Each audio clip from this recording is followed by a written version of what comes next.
Hello everybody, I am Baltmatrix, and today we are taking a look at Transformers Kingdom Waspinator Deluxe Class version. I picked this figure up over on Amazon.com. It's currently still at pre-order at Big Bad Toy Store and a couple of other places, but I was able to nab it over at Amazon. And boy, I'm actually pretty impressed with the Wasp mode. It looks good. Yeah, there's a little bit of robot kibble in it, but honestly, it's fine. It's utterly fine, and I'm happy to finally have our favorite little bug boy in hand. Waspinator glad too. Oh, what do you think, Waspinator? What do you think? Do you like being with all these other robots? Waspinator like other bots. Here is Waspinator with Deluxe Class Scorponok and Deluxe Class Cheetor for comparison. No, I am not transforming Deluxe Class Black Arachne into bug mode. I don't have time for that. It scales pretty darn well to Cheetor, even though it is a little bit shorter, and it scales pretty well to Scorponok as well. So the scaling works. It's a bug mode that works with the rest of the line, which I'm perfectly fine with. Now, size-wise, it still feels tiny, because yes, you can actually have an old Legends class figure ride someone like Cheetor, and you could technically do the same thing with Waspinator as long as you move the wings out of the way, and you can find a decent perch for said Legends class figure. Waspinator's transformation is very simple.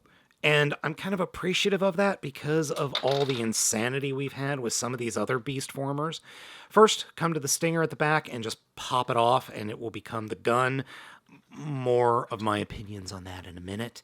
And then come to the main body, fold the wings down, reach underneath the front and disconnect the front from the rest of the body, or the legs. Then pull the legs down and unpeg the legs from the back of the abdomen, flip the legs around 180 degrees, and just kind of leave them dangling for now. Reach in the back and flip out the arms, and when you transform into bug mode, make sure that the fist holes are pointing towards the outside of the figure, otherwise the pegs won't line up.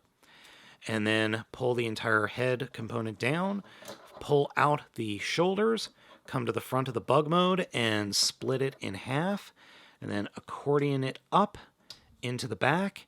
And before you bring the head all the way down, fold the wasp bug butt up, and it will peg into place at the bottom like so. And then we can bring the head down, and that will peg into place. But when you do that, I always end up squishing the head down a little bit. And then fold the arms down, fold the bug legs up, and get them all situated.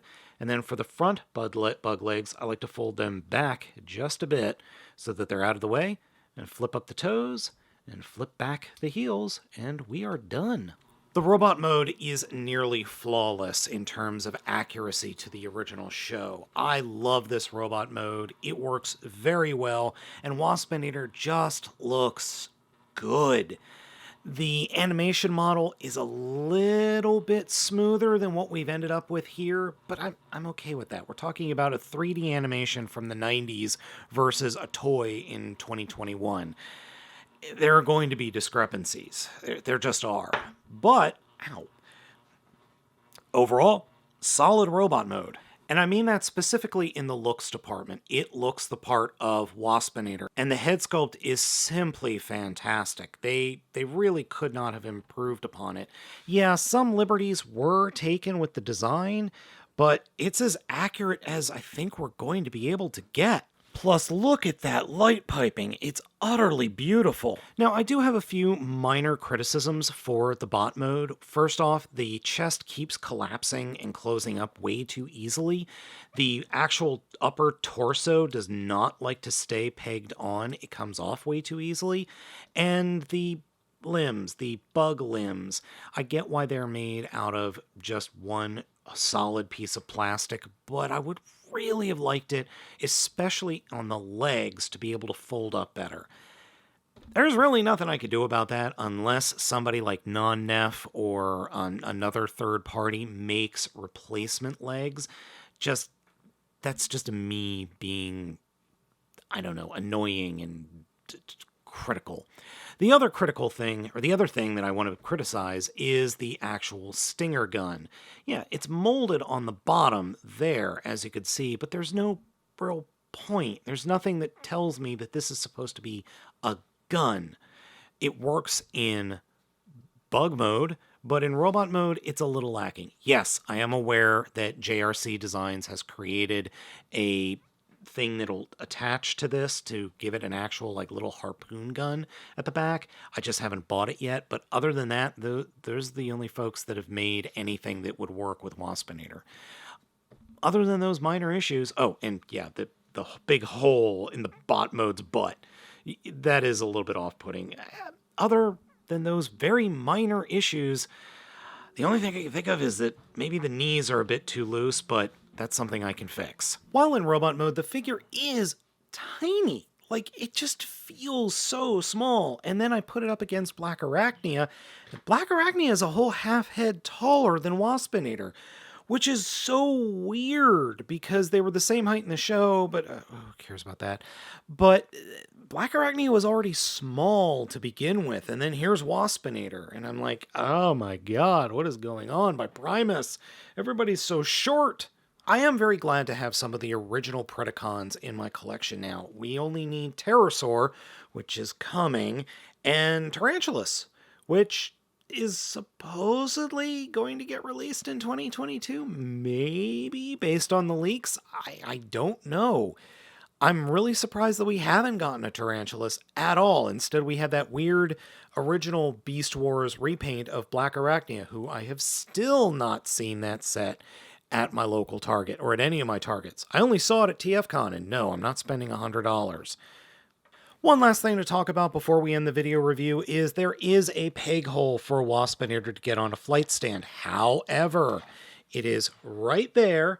It is right up against one of the hinges, and the blender butt, nope, wrong figure, gets in the way. So you do have to get a little bit creative if you want to get him on a stand. But he can go on a stand, which is where this flyboy, who gets possessed by Air Commander Starscream at one point, goes. Overall, is the figure worth it? If you are a Beast Wars fan, abso-freaking-lutely. It is totally worth having in your collection if you're a Beast Wars fan. If you're not a Beast Wars fan, or you don't like Waspinator, then, you know what, pass on the figure. You're not going to be losing anything.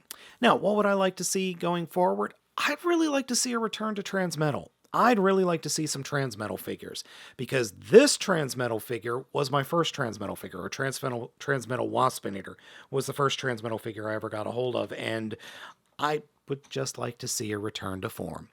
Alright folks, let me know what you think of this figure down in the comments. Be sure to hit those like and subscribe buttons. Thank you so much for watching. I have been Baltmatrix, and I'll catch you all next time.